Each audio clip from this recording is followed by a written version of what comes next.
In today's video, I make a tea, destroy some metal parts, I decide what to do with a rubber Tundrex, I mix paint in the plastic cup, I purchase unusable decals, I apply paint with my finger, and also spray some small dots.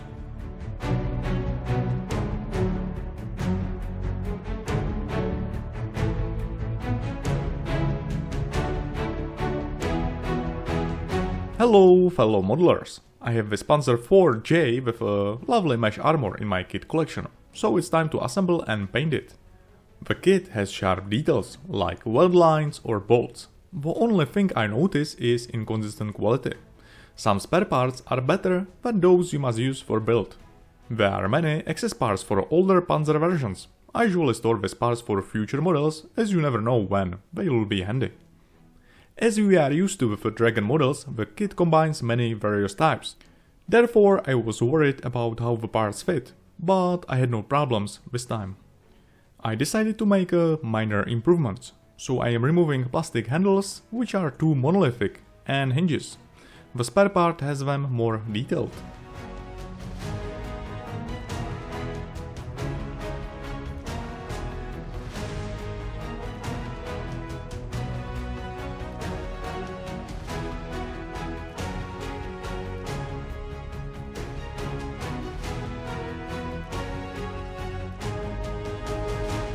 I always struggled to apply Panzer turret armor because the holders were not straight, thus I found handy drawing with an accurate model size.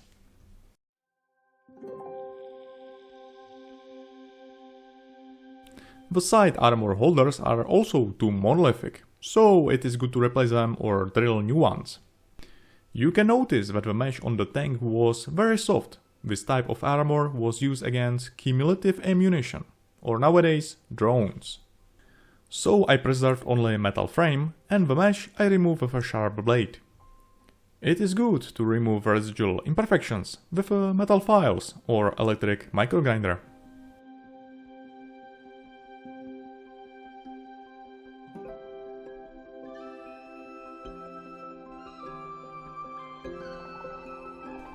It's time for afternoon tea. I found these lovely old IKEA tea bags. The bag is made from nylon fiber and has a perfect soft mesh structure for my Panzer 4. There is only one thing.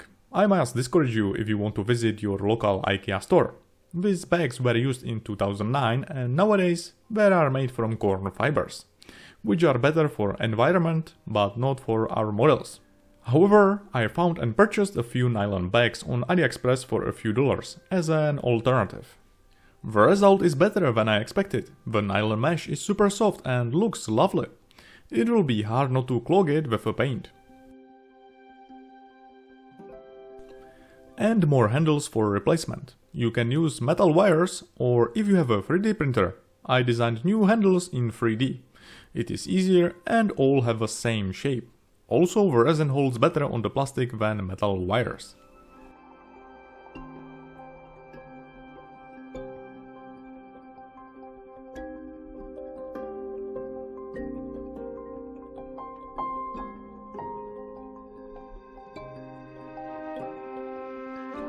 I removed armor holders, so here are my new designs. They are more accurate, but also more fragile.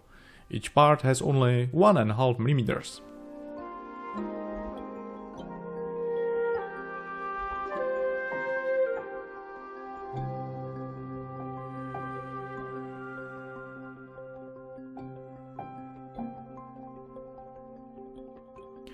Okay, back to the main armor mesh.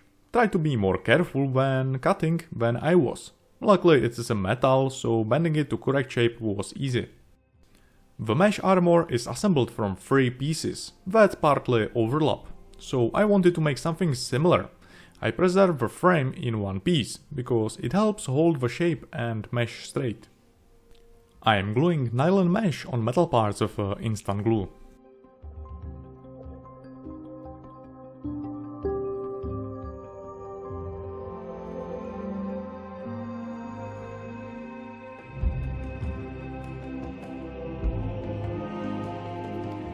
This is the result, and it looks lovely in comparison with the old one.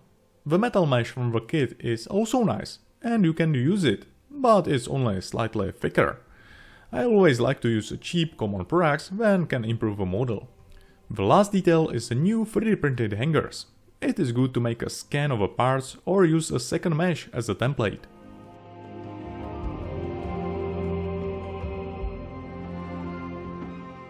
I don't like rubber on the models because its lifespan is only a few years. After some time, the rubber becomes brittle and falls apart.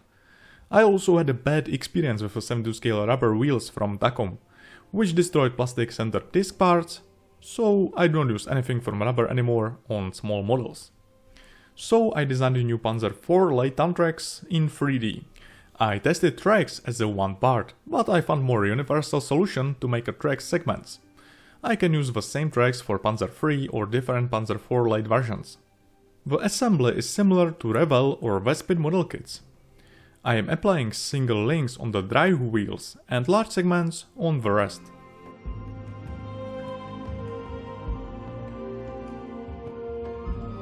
And by the way, all the 3D parts are available for my Patreons or on Cal3D.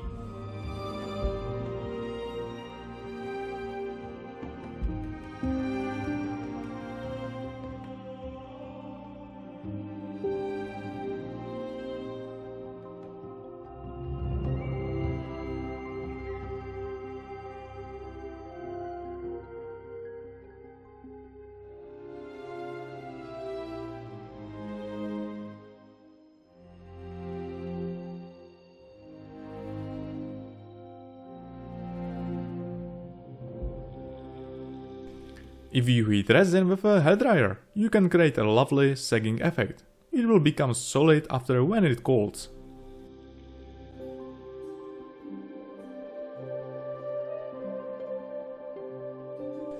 I also replaced plastic armor holders tubes with metal ones. The last improvements are new weld lines and rough cut metal texture.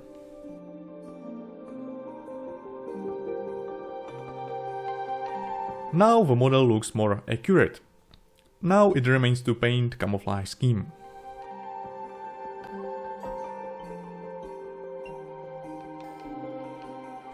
I prefer black primer because it covers shiny grey plastic. If I miss some spots under the wheels, it doesn't matter too much, because the blacks works like a deep shading.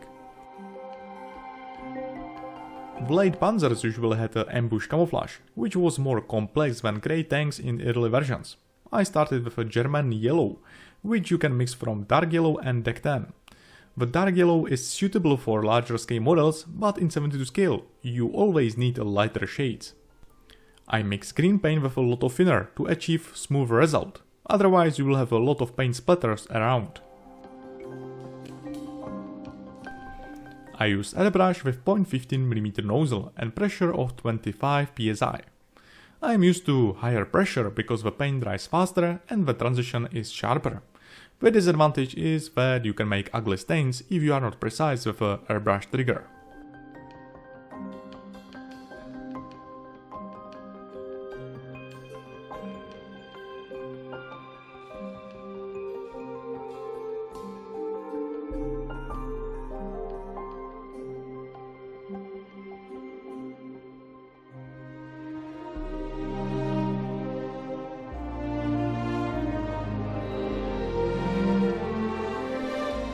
That was easy. Now the tiny paint dots.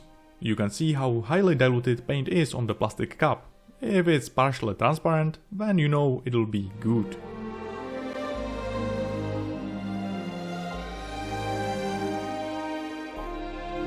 Some stains are not symmetrical and a little bit larger, but even on the real machine the sprayed paint was not perfect.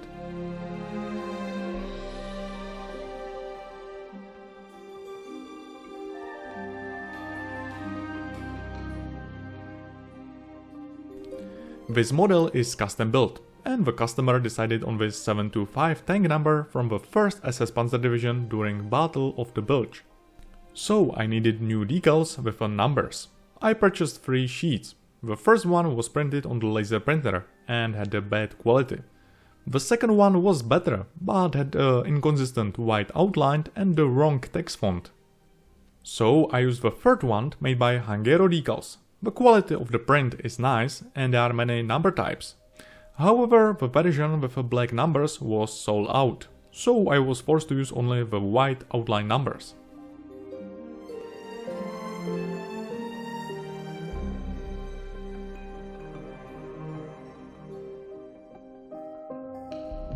Now it is relatively easy to fill numbers with a black paint. You only need a sharp brush, acrylic paint and steady hands. It is much easier task than painting white contours.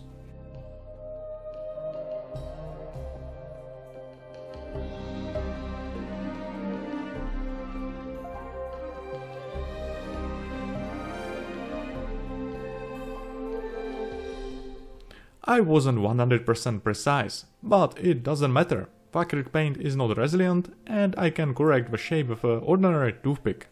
I painted the model with a black primer, which is excellent, because now I can remove the top acrylic layer with a technical alcohol. This way I'm making the rubber wheels black again and creating weathering effect of accumulated dust. So I killed two birds with one stone.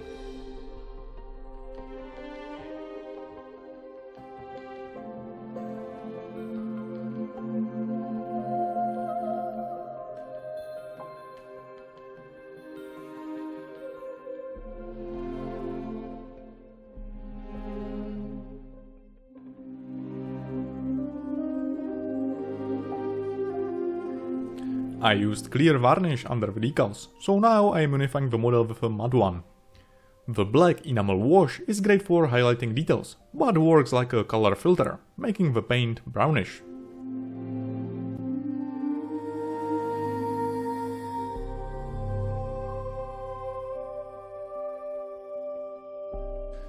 The next weathering effect is scratches. I am making a lot of them on the hatches and around them.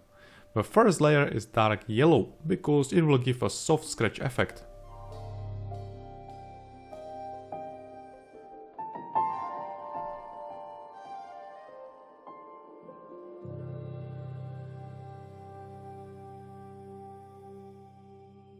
And deeper scratches with a dark rust.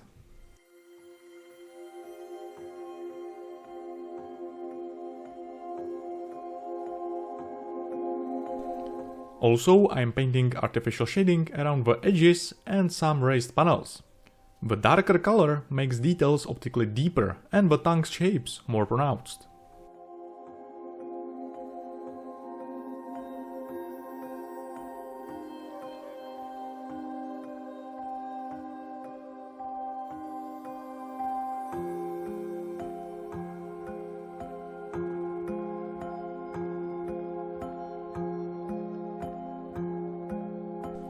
Soft mud and dust splatters make a nice random accumulated dirt on the surface. It is only highly diluted acrylic paint, but you can use enamel as well. I am cleaning and smoothing paint with a AK Perfect Cleaner. It is not as aggressive as a Revel cleaner, so working with it is safer.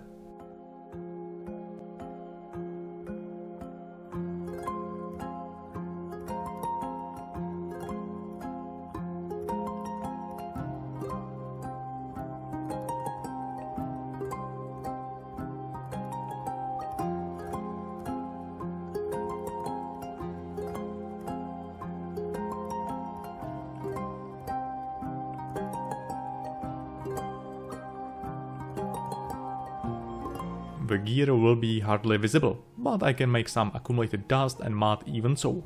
I am fixing dry pigment with a pigment fixer, which makes it more stable.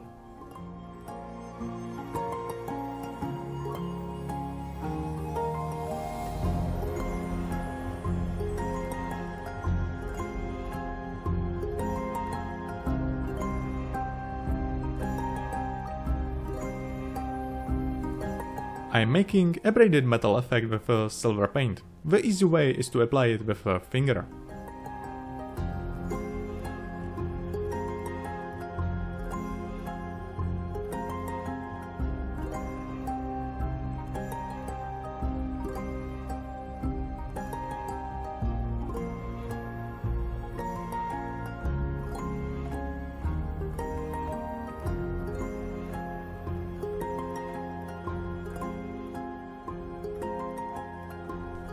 I like oil stains on the engine section. This detail makes the surface less uniform.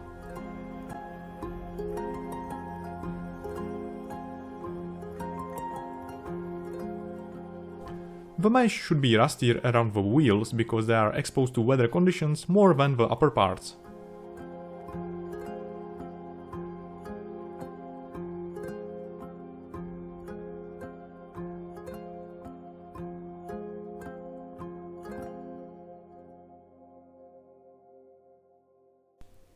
The last step is to make an antenna wire. I use residual sprue and lighter. The flame nicely melts the plastic into thin fiber.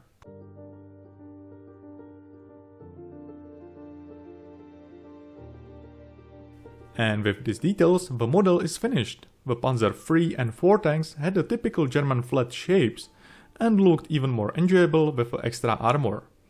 I enjoyed making this kit, which was a lovely change after the complex P-47 Thunderbolt. I hope you will find some techniques and 3D parts useful. Thank you for watching, to my Patreons for support, and see you next time.